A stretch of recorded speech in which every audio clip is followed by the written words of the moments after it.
The napkin was folded wrong. That's what I noticed first. Not the missing name.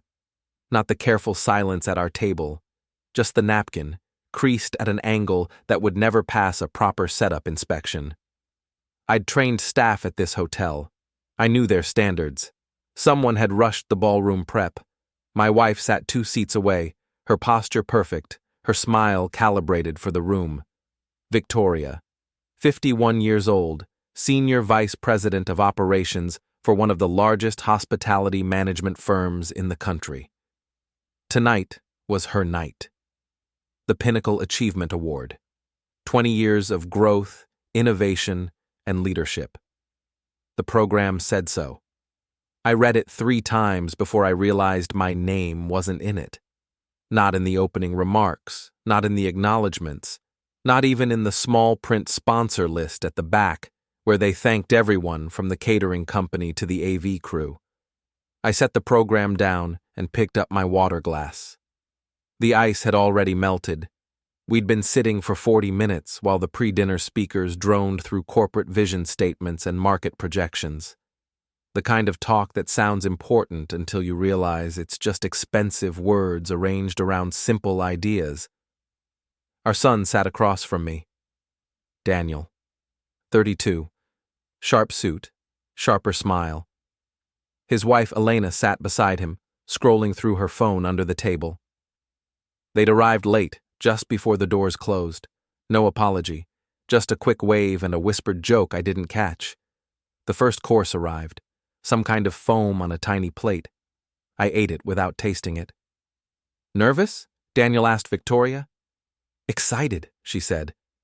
Her hand found his across the table, a brief squeeze. They'd always been close. I finished the foam. The second course was better. Seared something with microgreens. I ate that too. Around us, 400 people in business formal wear made polite conversation over identical plates. I recognized maybe 30 of them.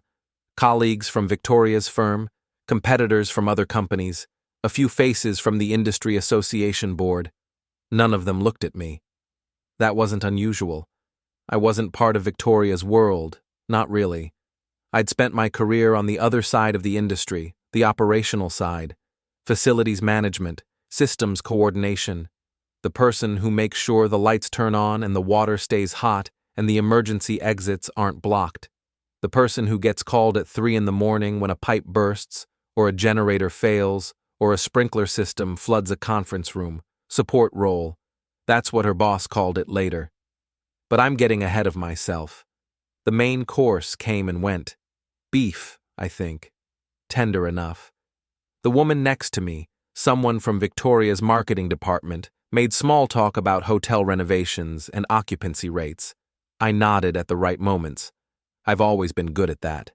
30 years of standing in corners during corporate events teaches you how to be present without being noticed. Then the lights dimmed. A woman in a red dress took the stage. The MC for the evening. She had that practiced enthusiasm that comes from doing this kind of thing too often. Her voice carried perfectly through the sound system I'd helped install 2 years ago. Different hotel, same equipment vendor. Tonight, she said, we honor excellence in leadership. The crowd settled. Forks stopped scraping plates. Conversations faded to silence. Victoria straightened in her chair. The MC went through the usual preamble. Industry challenges, market dynamics, the importance of visionary leadership in uncertain times. Then she started listing achievements. Strategic expansion into 12 new markets. Revenue growth of 43% over 5 years. Implementation of cutting-edge operational systems. I'd worked on those systems, not designed them, not at the corporate level. But I'd been the one making sure they actually functioned in real buildings with real problems. I'd crawled through ceiling spaces and basement corridors. I'd rewritten installation protocols when the original specs turned out to be incompatible with existing infrastructure. I'd trained regional teams across 3 time zones. The MC didn't mention that. She mentioned Victoria's vision, her leadership, her commitment to innovation. All true, all deserved, just incomplete. And now, the MC said, let's hear from a colleague who's worked closely with tonight's honoree. Victoria's boss stood up. Richard Kessler, early 60s, silver hair, custom suit that probably cost more than my car payment. He'd been with the company for 35 years, a lifer, the kind of executive who spoke in quarterly earnings and brand positioning. He walked to the podium with the confidence of someone who'd never been interrupted. Victoria Chen is a force, he began. The speech was good. I'll give him that. He hit all the right notes, personal anecdotes that felt genuine even if they were rehearsed. Specific examples of Victoria's problem-solving skills. A funny story about a crisis she'd resolved during a major convention that saved the company millions. I remembered that crisis.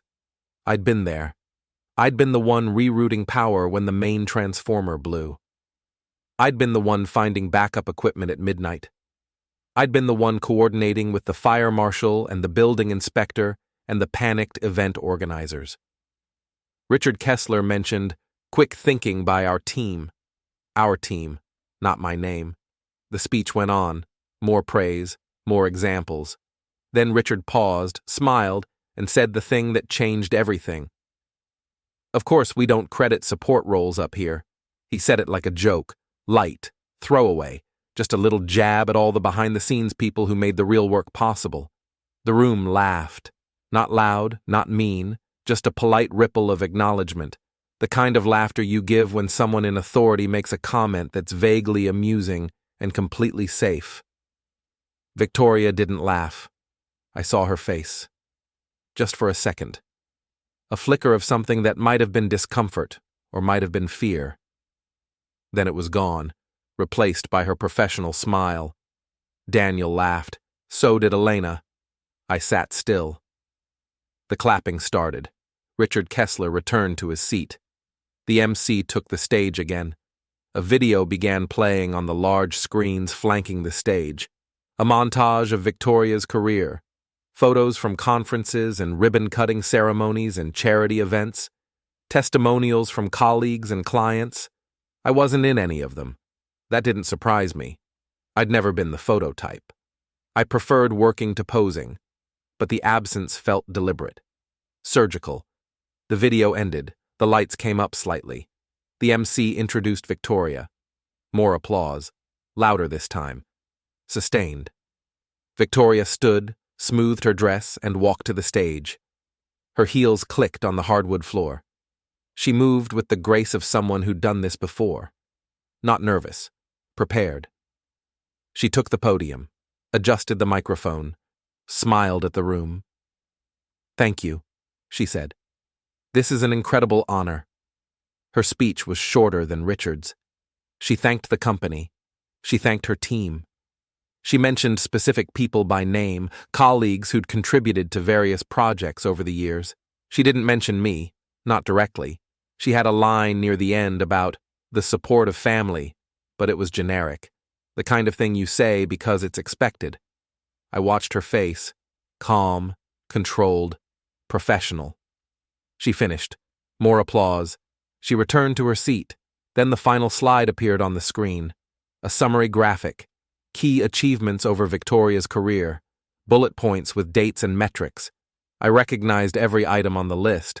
Market expansion 2019-2022. 12 new territories. I'd scouted 8 of those properties personally. I'd identified mechanical issues that would have cost the company hundreds of thousands in post-acquisition repairs. I'd negotiated with local contractors to get systems up to code before the deals closed. My name, nowhere.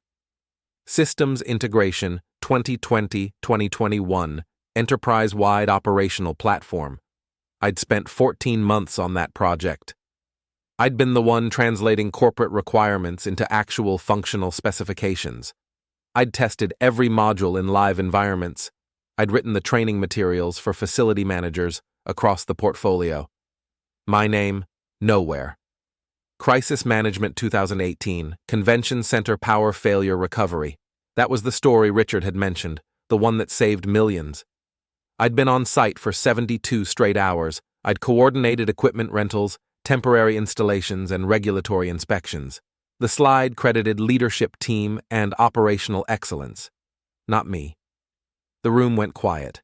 Not the attentive quiet from earlier. This was different. Uncomfortable. Someone near the front coughed. I heard a chair scrape against the floor. I looked at Victoria. She'd gone pale, not dramatically. She wasn't clutching her chest or gasping. But the color had drained from her face in a way that said she knew exactly what that slide meant. She wasn't looking at the screen. She was looking at me. Our eyes met across the table, just for a second. Then she looked away. Daniel leaned toward her, whispered something. She shook her head slightly. Elena's phone lit up under the table. The MC was talking again, moving on to closing remarks. The moment had passed.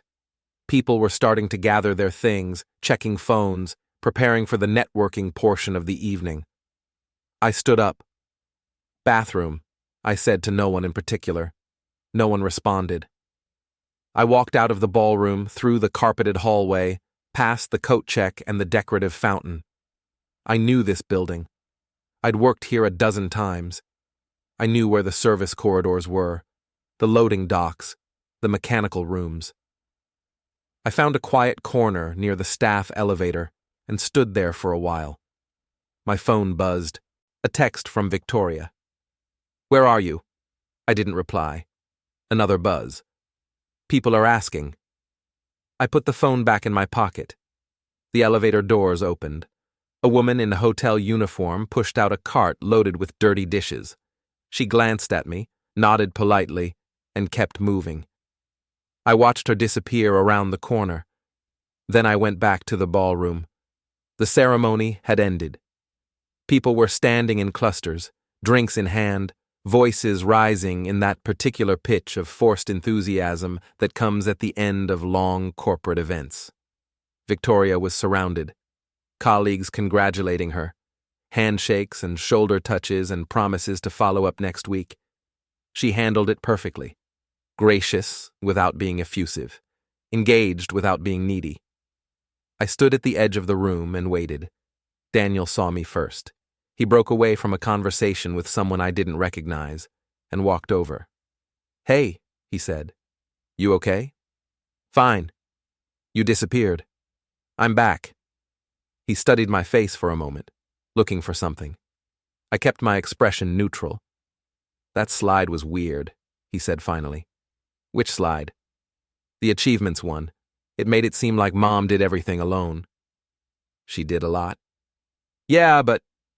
He trailed off, shrugged. "You know how these things are. It's all optics." "Optics. Yeah. They simplify for the narrative. Makes it easier for people to understand." "I understand." He looked uncomfortable. "Dad, don't make this weird." "I'm not making anything." "You know what I mean." I didn't respond. He shifted his weight. "Look, Mom worked hard for this. She deserves the recognition." "I agree." "So don't what?" "Just don't ruin it, okay?" I looked at him. Really looked. My son. The kid I'd taught to ride a bike and throw a baseball and change a tire. The young man who'd called me at midnight from college when his roommate got alcohol poisoning and he didn't know what to do. The adult who'd asked me to help him move into his first apartment, who'd borrowed my truck for weekend projects, who'd come to me for advice on job offers and relationship problems. That person was gone. This was someone else. Someone who'd learned to see me the way Richard Kessler saw me, the way Victoria's slide had portrayed me. Support role. "I'm not ruining anything," I said quietly. Elena appeared at Daniel's elbow. "They're taking photos," she said. "Your mom wants family pictures." We walked over. The photographer had set up near the stage. Professional equipment. Good lighting. "There you are," Victoria said when she saw me. Her smile didn't reach her eyes. We arranged ourselves. Victoria in the center, Daniel on one side, me on the other, Elena next to Daniel. The photographer gave instructions. "Tilt your head, move closer, smile." I smiled. The flash went off 3 times. "Perfect," the photographer said. Beautiful family. We separated. Victoria was immediately pulled into another conversation. Daniel and Elena drifted toward the bar. I stood there for a moment, then walked toward the exit. Leaving already? Someone said behind me. I turned. Richard Kessler, drink in hand, that smile still in place. Long night, I said. Indeed. Hell of an event, though. Victoria really earned this. She did. You must be proud. Very. He took a sip of his drink, studied me over the rim of the glass. You're in facilities, right? Regional oversight? Operations coordination. Right. Important work. Keeps the wheels turning. Someone has to. Exactly. He nodded like I'd said something profound. Behind every great leader, there's a great support system. There it was again. That word. Support. True, I said. Well, don't let me keep you. Thanks for being here tonight. He walked away before I could respond. I left the ballroom. The hallway was quieter now. Most of the guests were still inside. A few stragglers lingered near the elevators, checking phones, waiting for rides. I took the stairs. 4 flights down to the parking garage. My footsteps echoed in the concrete stairwell.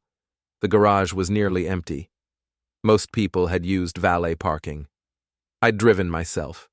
Old habit. I preferred knowing where my car was. I found it on the 3rd level. A 10-year-old sedan. Clean, maintained, unremarkable. I unlocked it and sat in the driver's seat without starting the engine. The steering wheel was cold under my hands. I sat there for maybe 10 minutes, maybe 20. Time felt strange, compressed and stretched at the same time. Then I heard footsteps, high heels on concrete, getting closer. I didn't look up. The passenger door opened. Victoria slid into the seat beside me. We sat in silence. You're angry, she said finally. No. You left. I'm here now. You know what I mean. I did. But I didn't say anything.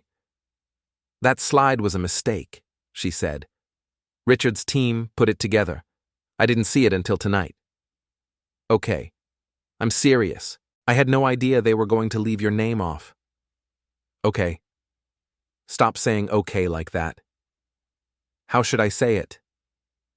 She turned toward me. I could feel her looking at me, but I kept my eyes on the windshield. I know you contributed, she said. I know you worked hard. I know you know. So why are you acting like this? Like what? Distant, cold. I'm tired. It's more than that. Maybe it was. Probably it was. But I couldn't find the words for it. The feeling that had started when I read that program. The feeling that had grown during Richard's speech. The feeling that had crystallized when that slide appeared on the screen. Erasure. That's what it was. Not accidental. Not careless. Deliberate.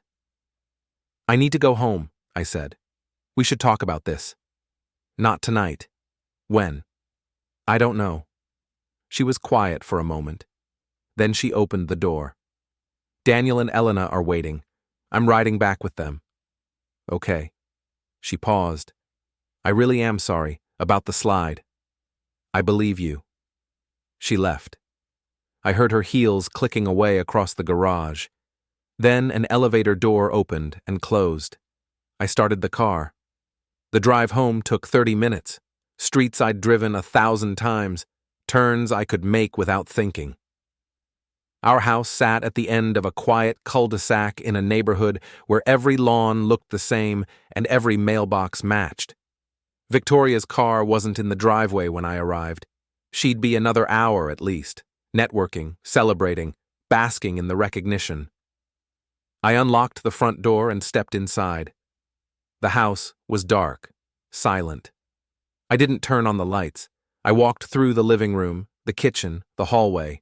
Rooms we'd furnished together, walls we'd painted, floors we'd refinished, 28 years in this house. I went to my office, a small room off the den. Victoria called it my workshop, but I'd never actually built anything in there. It was more of a storage space, files, manuals, old project documents, the detritus of a career spent in the margins of other people's success. I turned on the desk lamp and sat down. On the shelf above the desk, 3 binders, neat labels, chronological order, project documentation. I'd kept copies of everything, not because I thought I'd need them, just because it seemed like the right thing to do, proof that I'd been there, that I'd done the work. I pulled down the first binder, opened it. Market Expansion 2019. Property Assessment Reports. My handwriting in the margins. Notes about HVAC systems and electrical capacity and plumbing infrastructure. Photographs I'd taken during site visits. Contractor estimates I'd collected. I turned pages slowly, remembering. Then I put the binder back and pulled down the second one. Systems Integration 2020. Technical specifications. Implementation schedules. Training materials. Email threads where I'd argued for changes, pushed for better solutions, defended decisions that saved time and money. My work, my contribution, erased. I closed the binder and sat there in the dim light of the desk lamp. Outside, I heard a car pull into the driveway. Doors opening and closing. Voices. Laughter. They were home. I turned off the lamp and sat in the dark. Footsteps in the hallway, the front door closing, more voices. Daniel and Elena saying goodbye. Victoria's heels on the hardwood. She'd look for me, check the bedroom first, then the kitchen, then here. I waited. The office door opened, light spilled in from the hallway. There you are, Victoria said. Why are you sitting in the dark? Thinking. About what? Tonight. She stepped inside but didn't turn on the light. Can we not do this now? I'm exhausted. Okay. You keep saying that. What should I say? She sighed. I don't know. Something real. I turned to look at her. Silhouetted in the doorway. Still beautiful. Still the woman I'd married 30 years ago. Still a stranger. Congratulations, I said. You earned it. She studied my face, looking for sarcasm. Finding none. Thank you, she said finally. Then she left, closing the door behind her. I sat alone in the dark. The clapping stopped exactly 3 seconds before the slide changed. I'd counted. Before we continue, hit the hype button, subscribe, and like the video to help the channel grow. Tell us which city you are from in the comments. We'd love to get to know our audience better. The coffee was cold before I remembered to drink it. Morning had arrived the way it always did. Light through the kitchen window. Birds outside. The distant hum of traffic on the main road 3 blocks over. Victoria had already left for work. Her coffee cup sat in the sink, lipstick mark on the rim. Daniel and Elena had left the guest room around 7. I'd heard them moving around upstairs, the shower running, the muffled conversation through the ceiling. They'd stayed over last night. Too late to drive home after the ceremony, Victoria had said. More convenient. Better for everyone. I hadn't argued. Now the house was quiet again. Just me and the cold coffee and the morning light. I poured the coffee down the sink and made a fresh cup. This time, I actually drank it. My phone sat on the counter. 3 missed calls from Victoria. 2 texts. Forgot to mention, taking a half day, spa appointment with Elena. Can you pick up dry cleaning? I replied to the second message. Sure. No response. I finished the coffee and went to my office. The binders were still on the shelf where I'd left them last night. I didn't touch them. Instead, I sat at the desk and opened my laptop. Email. Work stuff mostly. A few messages from regional managers asking about equipment orders and maintenance schedules. Nothing urgent. Nothing that required my immediate attention. I scrolled past them and opened my calendar. 3 weeks until the next major project. A hotel renovation in Denver. I'd be on site for most of it. Coordinating contractors, overseeing installations, making sure everything met code and stayed on schedule. Standard work. Support role. I closed the laptop. Outside, a car door slammed. I looked out the window. The neighbor's daughter getting into her car. College student. Home for the summer. She waved at someone across the street, then drove away. I sat there watching the empty street. My phone buzzed. Not Victoria. Daniel. Can we talk? I stared at the message for a moment, then typed, Now? Yeah. Coffee? Already had some. Can you meet me anyway? That place on 4th Street? 30 minutes? I thought about saying no. Thought about staying here in the quiet house with my cold coffee and my binders of forgotten work. Okay, I typed. The drive to 4th Street took 15 minutes. I arrived early and parked across from the coffee shop. A trendy place with exposed brick and reclaimed wood. The kind of spot that charged $6 for a latte and made you feel sophisticated for paying it.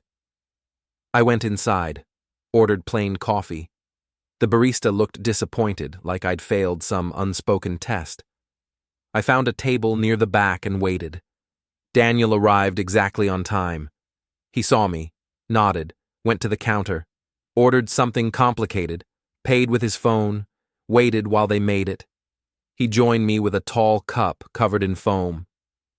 Thanks for coming, he said. You asked. He took a sip of his drink, made a face like it wasn't quite right, but he'd live with it. About last night. What about it? The thing I said about not ruining Mom's night. You said it. Yeah, and it came out wrong. Did it? He set his cup down. Look, I know you're upset. I get it. That slide was messed up. But you have to understand how these things work. Explain it to me. It's corporate politics. They simplify stories to fit narratives. It's not personal. Seems personal. It's not. It's just how the industry operates. You make one person the face of success. It's easier that way. More marketable. More marketable. Yeah, and Mom's the VP. She's the one they're investing in, the one who can leverage this into bigger things. I drank some coffee. It was already getting cold. You're not saying anything, Daniel said. I'm listening. Come on, Dad. Don't do this. Do what? The silent treatment thing. The martyr routine. I looked at him. I'm not being a martyr. Then what are you being? Quiet. He leaned back in his chair, frustrated. You know what your problem is? You never learned to play the game. What game? This. All of it. You do good work, sure, but you never positioned yourself, never made yourself visible. You just stayed in the background and expected people to notice. Should I have done it differently? Maybe. Yeah, if you wanted credit. I didn't want credit. I wanted acknowledgement. What's the difference? Credit is about deserving something. Acknowledgement is about existing. He didn't have a response to that. He picked up his cup, drank, set it down again. Elena and I are thinking about moving, he said after a moment. The change in subject felt deliberate, tactical. Where? I asked. Austin. Her company's opening a new office, better opportunities. Good for her. For us? It's good for us? When? Few months, maybe sooner if the transfer goes through. Does your mother know? Not yet. We wanted to be sure before we told anyone. I won't say anything. Thanks. He paused. You could visit, once we're settled. Maybe. You should. Austin's great, you'd like it. I didn't respond. He checked his phone, typed something, put it away. I need to get going. Meeting at 11. Okay? He stood up, picked up his cup. For what it's worth, I'm sorry. About last night, about the slide, about all of it. Okay. You keep saying that. Your mother mentioned it. He almost smiled. Almost. Just try not to hold it against her. She didn't mean for it to happen. I know. Do you? Yes. He studied my face one more time, looking for cracks in the facade, finding none. Take care, Dad. He left. I sat there for a while longer. Finished my coffee, watched people come and go, young professionals with laptops, older couples sharing pastries, a woman with a stroller trying to navigate between tables. Normal life. I left the coffee shop and drove to the dry cleaner. Picked up Victoria's clothes, 3 suits and 2 blouses. The clerk handed them over with a smile and a reminder about the upcoming holiday discount. I thanked her and left. At home, I hung the clothes in Victoria's closet, organized by color, the way she liked them. Then I went back to my office and opened the laptop again. This time, I didn't check email. Instead, I opened a spreadsheet, one I'd been maintaining for years, a log of projects, dates, locations, descriptions, outcomes. I scrolled through it. Hundreds of entries, thousands of hours, decades of work. Every entry had my name on it. Every entry represented something real, something tangible, something that had required skill and knowledge and effort. I read through them slowly, not sentimentally, just factually. Then I opened a new document and started typing. Not a complaint, not a manifesto, just a record, a detailed account of specific projects, specific contributions, specific results. I wrote for 3 hours. When Victoria came home, I was still at it. "You're home," she said from the doorway. "I am." "Did you get the dry cleaning?" "In your closet." "Thanks." She paused. "What are you working on?" "Documentation." "For what?" "Personal records." She frowned. "Is this about last night?" "No." "You're lying." "I'm documenting my work, that's all." "Why now?" "Why not?" She came into the room, looked at the screen. I didn't hide it. "This is petty," she said. "It's factual. It's petty. You're making a list of grievances. I'm making a list of projects I worked on." "To what end?" "Clarity." "Whose clarity?" "Mine." She shook her head. "You're upset. I get it. But this isn't the way to handle it." "How should I handle it?" "By talking to me. By being honest about how you feel." "I am being honest." "No. You're being passive-aggressive." I saved the document and closed the laptop. "What do you want me to say?" "I want you to say what you're actually thinking instead of playing these games." "I'm not playing games." "Then what do you call this?" She gestured at the laptop. "Record keeping." We stared at each other. The space between us felt wider than the few feet of floor. "I apologized," she said finally. "I explained what happened. I don't know what else you want from me." "I don't want anything." "That's not true." Maybe it wasn't. Maybe I wanted her to understand what that moment had felt like. Sitting in that ballroom, watching my work attributed to unnamed teams and vague corporate entities, hearing my own son laugh at the joke. But I didn't know how to explain it in a way that would make sense to her, so I didn't try. "I'm going to make dinner," I said. "I'm not hungry." "Okay." She left the room. I sat there for a while longer. Then I went to the kitchen and made dinner anyway. Pasta. Simple. Filling. I ate alone at the kitchen table while Victoria stayed upstairs in the bedroom. When I finished, I washed the dishes and put them away. Then I went back to my office and kept writing. By midnight, I documented 37 projects, each one detailed, each one accurate, each one proof that I'd existed, that I'd mattered, that I hadn't been just a support role. I saved the document and backed it up to 3 different locations: cloud storage, external drive, email draft. Then I turned off the computer and went to bed. Victoria was already asleep, or pretending to be. I lay there in the dark, listening to her breathing. The room felt different, familiar but wrong, like a space I'd been in 1,000 times suddenly rearranged while I wasn't looking. I closed my eyes. Tomorrow I'd have to call the office, let them know I'd be available for the Denver project, confirm travel dates, review the preliminary assessment reports. Tomorrow I'd have to be normal. But tonight I could be this: quiet, angry, erased. Tonight I could lie here in the dark and remember every project, every late-night emergency, every problem solved, every system fixed, every moment that had just been wiped away with a single slide. They didn't erase me. They archived me, and I was starting to understand the difference. Daniel found me anyway. I was having breakfast at a diner 3 blocks from the new hotel. Scrambled eggs and coffee, quiet corner booth, newspaper I wasn't reading. He slid into the seat across from me. "You're hard to track down," he said. "That was intentional. We need to talk. You said that in your texts, and you ignored them." "I did."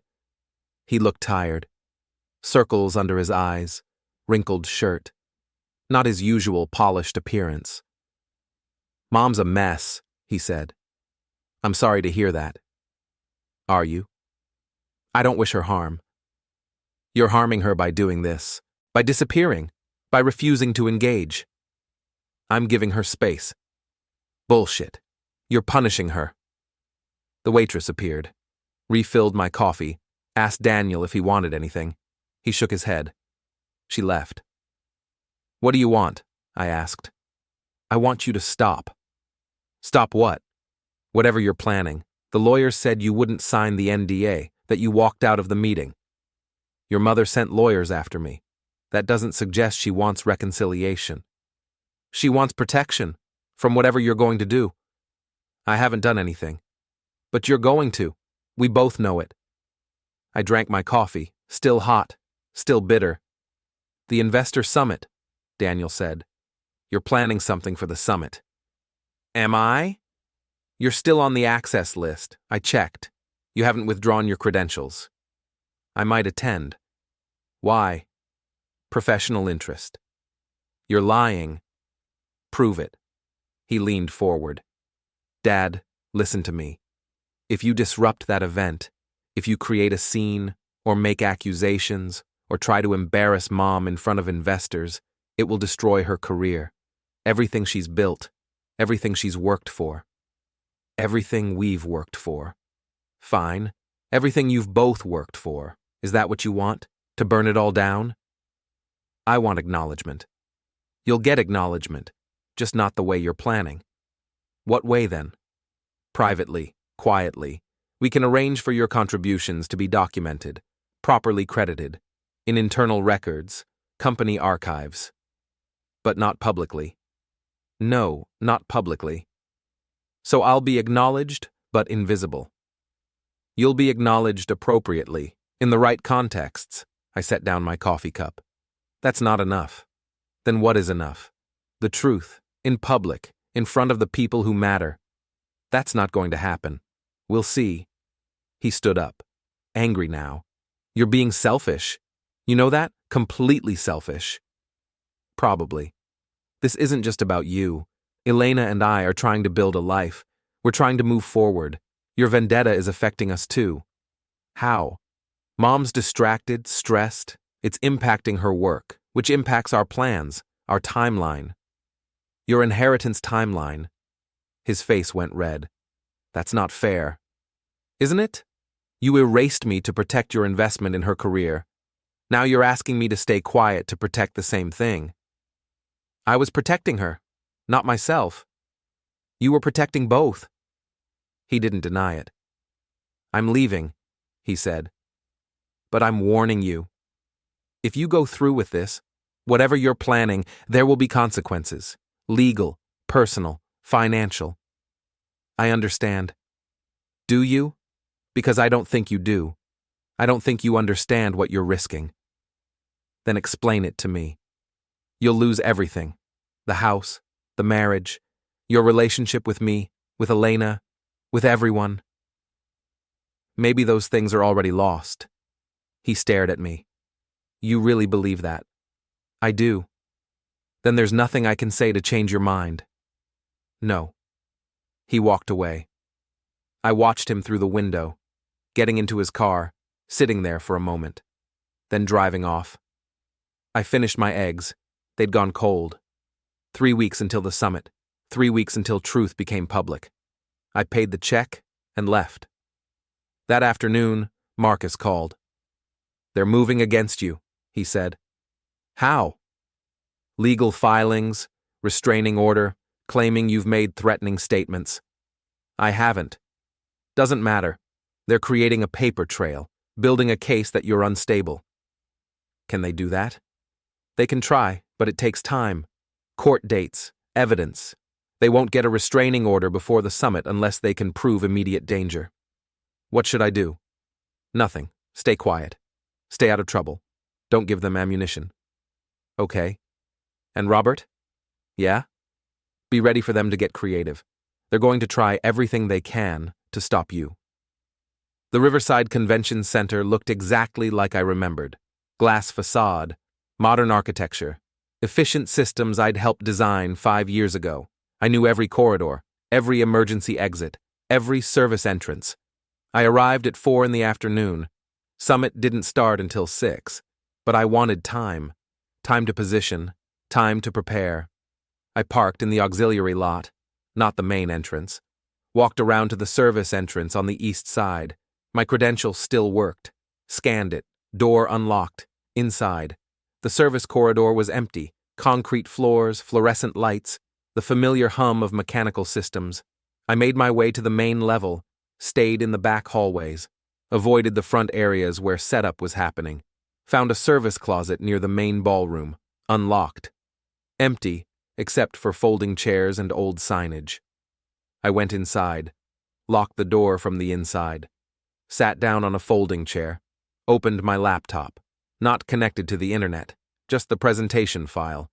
I reviewed it one more time, 40 slides, each one documenting a specific project, a specific contribution, a specific moment where I'd been essential. No accusations, no blame, just facts. At 5:30, my phone buzzed. Marcus. I'm here, where are you? I told him. Stay there, I'll come to you. 5 minutes later, a knock on the door. His voice. It's me. I unlocked it. He came in with 2 other men, both tall, both looked like they knew how to handle themselves. This is Derek and James, Marcus said. They'll be near the ballroom, watching. If anyone tries to interfere, they'll handle it. Handle it how? Peacefully, but firmly. Okay. Marcus pulled out a small device. Wireless presenter. When you're ready to show the presentation, just plug this into the AV system. It'll override whatever's currently displaying. They'll notice. Eventually. But you'll have a few minutes. That's all you need. What if security tries to remove me? Then you speak louder, faster, get as much out as you can. And if that doesn't work? Then we tried. But I think it will work. I think once people hear what you have to say, they won't want to stop you. I hoped he was right. At 5:50, we heard voices in the corridor. People arriving. The event was starting. Time to go, Marcus said. We left the closet, walked toward the ballroom. The corridor opened into a reception area. Cocktails, networking, people in business formal wear. I recognized some faces. Victoria's colleagues, competitors, industry people I'd seen at other events. None of them recognized me. I grabbed a glass of water from the bar, stood near the wall, watched. Victoria arrived at 6:15. She looked perfect, confident, poised. She was talking to Richard Kessler, both of them smiling, both of them in their element. Daniel and Elena were with them. All 4 moved through the crowd like they owned it. I stayed against the wall. At 6:30, people started moving into the ballroom. I followed, found a seat in the back. Aisle seat. Easy exit if needed. Marcus sat 3 rows ahead. Derek and James positioned themselves near the exits. The ballroom filled quickly, maybe 300 people. Investors, board members, senior executives, all here for Victoria's company's big presentation. The lights dimmed. A woman took the stage. The MC, same role as at the awards dinner, different person. She welcomed everyone, outlined the evening's agenda, introduced the first speaker, Richard Kessler. He took the stage to polite applause, started talking about company growth, market position, strategic vision. I stopped listening. I was focused on the AV setup, large screens on either side of the stage, projection system I'd helped install, control booth at the back of the room. I could reach it, if I timed it right. Richard finished. More applause. The MC returned. And now, she said, Please welcome our Senior Vice President of Operations, a leader who's transformed our company's approach to facilities management and strategic expansion, Victoria Hayes. The applause was louder this time, genuine, enthusiastic. Victoria took the stage. She looked out at the crowd, smiled, began speaking. Her presentation was good, professional, detailed. She talked about initiatives, results, growth metrics. She mentioned teams, collaboration, strategic partnerships. She didn't mention me. 15 minutes into her presentation, I stood up, started walking toward the control booth. A few people noticed, turned to look, but most were focused on Victoria. I reached the booth. The technician inside saw me coming, recognized my credential. "Can I help you?" he said. "Technical check, 1 minute." He hesitated, but my credential said I had access. He stepped aside.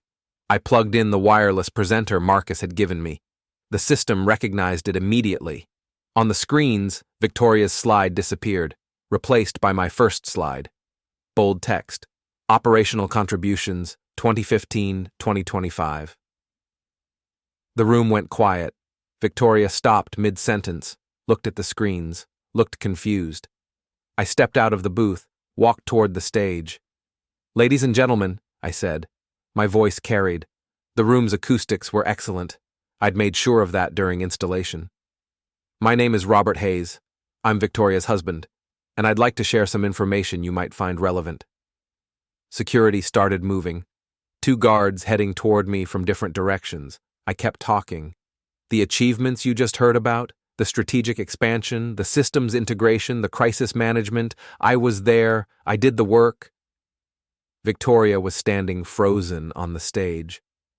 "I'm not here to take credit away from my wife. She's brilliant. She's talented. She deserves recognition. But the story you've been told is incomplete." The security guards were getting closer. Marcus stood up. So did Derek and James, positioned themselves between me and the guards. I advanced the slide: project details, dates, locations, my documentation, my evidence. Market expansion 2019. I personally assessed 12 properties, identified critical infrastructure issues, saved the company approximately $2 million in post-acquisition repairs. Another slide. Systems integration 2020. I wrote the technical specifications, trained the regional teams, spent 14 months making sure it actually worked. The guards stopped, uncertain. People in the audience were leaning forward, listening. I advanced again. Convention Center Crisis 2018. I was on site for 72 hours. I coordinated the recovery. I made sure no one got hurt and no money was lost. Victoria found her voice. "Robert, stop. I'm almost done. You need to leave." "I will. But first they need to know the truth." I turned back to the audience. "I'm not saying Victoria didn't contribute. She did. She was essential. But so was I. And I deserve to be acknowledged." Richard Kessler stood up. "This is inappropriate. Someone remove him." "Let him finish," someone in the audience said. A man I didn't recognize. "I want to hear this." Others murmured agreement. I advanced to the next slide, and the next, speaking quickly, efficiently, hitting the key points. Each project documented, each contribution detailed, each moment of erasure exposed. Victoria stood on the stage, tears in her eyes, not crying, but close.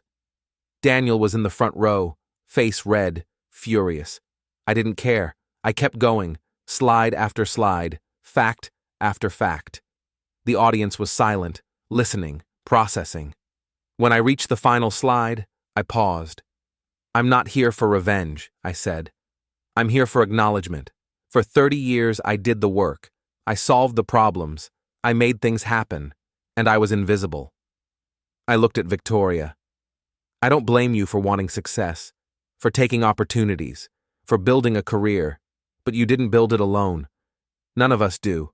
And pretending otherwise isn't strategic. It's dishonest." I unplugged the presenter. The screens went dark. "Thank you for your time." I walked toward the exit. The security guards didn't stop me. Neither did Marcus's people. The room stayed silent. Then someone started clapping. One person, then another, then more. Not everyone. Maybe half the room, but enough. I walked out of the ballroom, into the corridor, out the service entrance, into the parking lot. Marcus caught up with me. That was incredible. Was it enough? I don't know, but it was truth, and truth has weight. I got in my car, sat there for a moment. My phone started ringing. Victoria. I didn't answer. Daniel called. Ignored. Unknown numbers. Probably reporters. Ignored. I started the car and drove. Didn't go back to the hotel. Went to Marcus's office instead. Inside, he pulled up social media on his computer. The summit was trending. Videos were already online. Shaky phone footage. My presentation. My words. Comments poured in. Some supportive. Some critical. Some just processing. "You're famous," Marcus said. "I don't want to be famous. I want to be acknowledged." "You got that. Look." He showed me a statement, already posted by Victoria's company. "We acknowledge Mr. Hayes's contributions to various operational projects over the years. We regret any miscommunication regarding proper attribution and are reviewing our internal processes." Not an apology, but an acknowledgement. "It's a start," Marcus said. "Is it?" "Yeah, it is." My phone rang again. This time I recognized the number. A colleague from years ago, someone I'd worked with on multiple projects. I answered. "Robert? Is this true, everything you said?" "Yes." "Jesus, I had no idea. I mean, I knew you did good work, but I didn't know it was that extensive." "Most people didn't." "Well, they do now, and for what it's worth, you had every right to say it." "Thank you." More calls, more messages, some from people I hadn't spoken to in years, all of them the same: surprise, support, validation. By midnight, my phone had stopped buzzing. I sat in Marcus's office, exhausted, drained. "What happens now?" I asked. "That depends on what you want to happen." "I don't know." "Do you want your marriage back?" "I don't think there's a marriage to go back to." "Do you want your job?" "I think that's gone too." "Then what do you want?" I thought about it. Really thought. Peace. Clarity. The ability to move forward without carrying all this weight. "Then you did the right thing. You told the truth. You set the record straight. Now you can move forward." "Can I?" "You can. But it won't be easy. Nothing worth doing ever is." I left his office around 1 in the morning, drove to the new hotel, went to my room, lay down on the bed, stared at the ceiling. Tomorrow would bring consequences. Legal, personal, professional. But tonight, for the first time in months, I felt something close to peace. I'd stopped being invisible. I'd stopped being erased. I'd told the truth, and whatever came next, I'd face it.